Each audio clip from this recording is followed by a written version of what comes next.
Reporting for the InterMountain Christian News, I'm Dr. Anthony Harper here at the White House. In a press meeting today, Jake Sullivan of the National Security Council was here with Press Secretary Karine Jean-Pierre, and I tried to ask a question several times when he was talking about Vilnius, Lithuania, and Biden being in Lithuania, to talk and ask this crucial question about if, I was going to ask, President Biden is planning to make a statement to protect the Jewish cemetery there from desecration and support full restoration of that Jewish cemetery in Vilnius, Lithuania. The website is savevilna.org. But this is one of several issues regarding anti-Semitism that has happened in not only Lithuania but elsewhere. In Lithuania, specifically during Hitler's time, a lot of the Lithuanian government officials exterminated, killed a lot of Jewish people.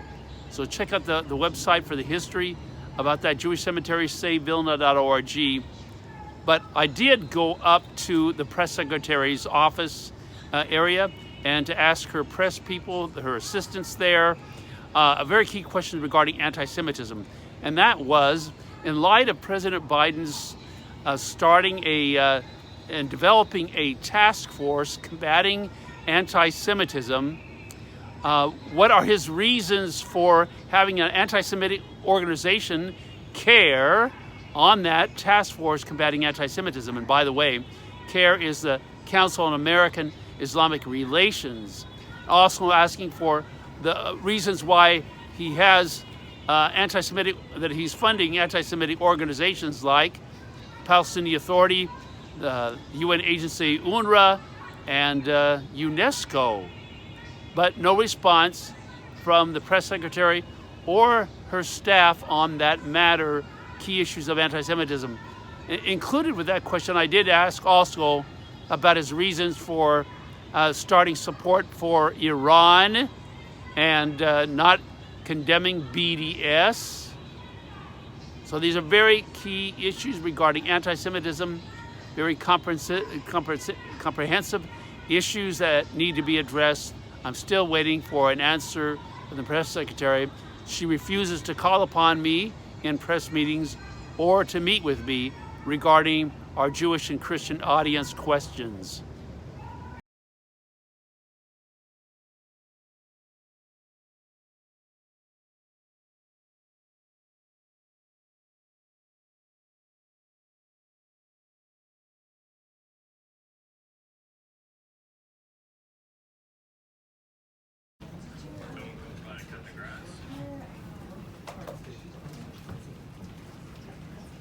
Good afternoon, everybody. Good afternoon, good afternoon. Okay, I just have one thing at the top, and then I'll turn it over to our guest. So I want to acknowledge that today marks 100 days since Evan Gershkovich was wrongfully detained by Russian authorities. The world knows that the charges against Evan are baseless. He was arrested in Russia during the course of simply doing his job as a journalist. And he is being held by Russia for leverage because he is an American. The president has been very clear that we have no higher priority than securing the release of Evan, Paul Whelan, and all Americans wrongfully detained abroad. The team continues to work on these cases every day from all angles. Our message to Evan and to Paul is this: keep the faith. We won't stop until you are home. Now with that, we have the National Security Advisor to the President, Jake Sullivan, who is going to give a preview of his trip to the NATO Summit, as you all know, starting on Sunday, and take any other questions that you may have. Voting is yours. Thank you, Karine. Good afternoon, everybody. Thanks for bearing with me today. I'm going to start by laying out the plan for the trip that's upcoming this weekend, and then because there have been numerous reports on the provision of cluster munitions to Ukraine, I'll say a few words on that at the top, and then I'll be happy to take your questions.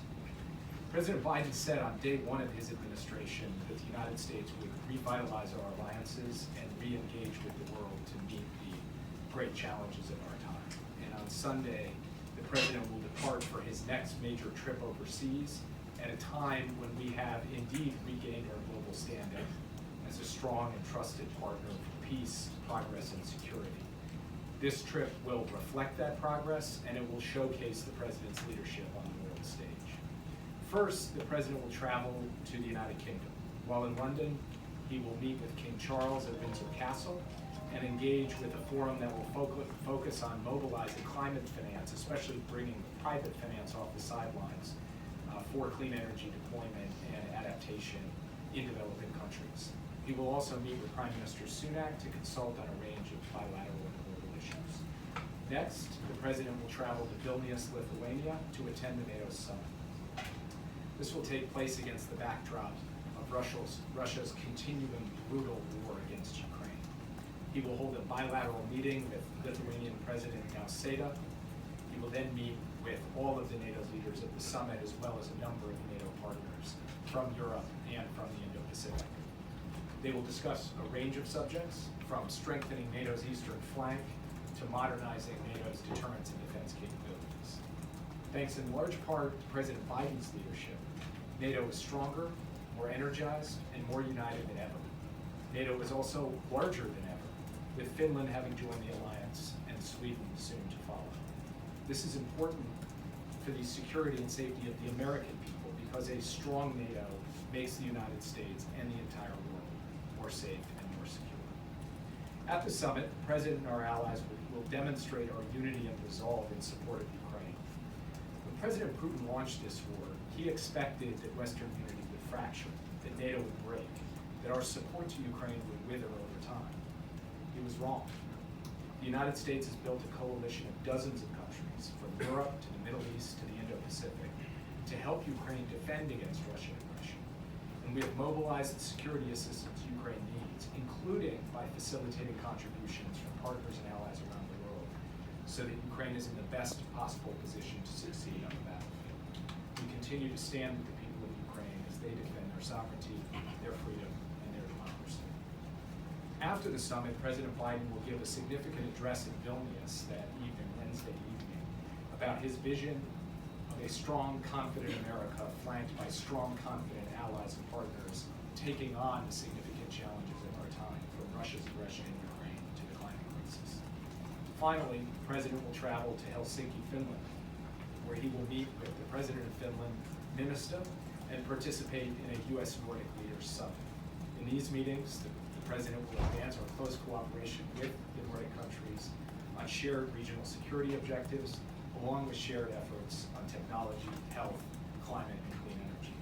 So we're looking forward to a busy week in Europe, and we're looking forward to the President being able to further solidify, strengthen, and give momentum to the strong, united alliance that has been standing up so effectively against Russian aggression.